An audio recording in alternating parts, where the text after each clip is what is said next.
আয়নাঘরেই আটক রাখা হয়েছিল। চিনতে পারলেন নাহিদ ও আসিফ। জুলাইয়ে বৈষম্য বিরোধী ছাত্র আন্দোলনের সময় নাহিদ ইসলাম ও আসিফ মাহমুদ সজীব ভুঁইয়াকে তুলে নেওয়ার পর প্রতিরক্ষা গোয়েন্দা মহাপরিদপ্তরের ডিজিএফআই টটার সেলে আয়নাঘরে আটকে রাখা হয়েছিল।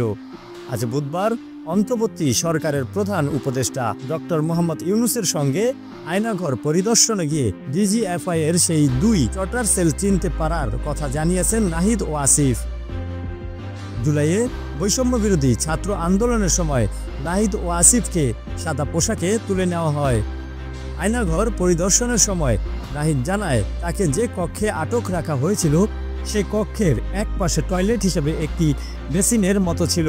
5 আগস্টের পর এই সেলগুলোর মাঝের দেয়াল ভেঙে ফেলা হয়, দেয়ালে রং করা হয়। আয়নাঘর পরিদর্শনের পর আসিফ জানান, তাকে যে কক্ষে আটকে রাখা হয়েছিল সেই কক্ষের দেয়ালের উপরের অংশের কোপগুলোতে অ্যাটাচড ফ্যান ছিল, এখন নেই। আসিফ আরও জানান, তিনি দেয়াল দেখে কক্ষটিকে চিনতে পেরেছেন।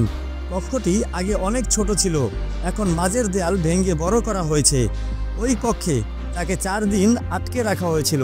এই সময় বাইরের কারোর সঙ্গে তাকে কথা বলতে দেওয়া হয়নি। টয়লেট ছিল কক্ষের বাইরে এবং তাকে চোখ বেঁধে টয়লেটে নিয়ে যাওয়া হতো।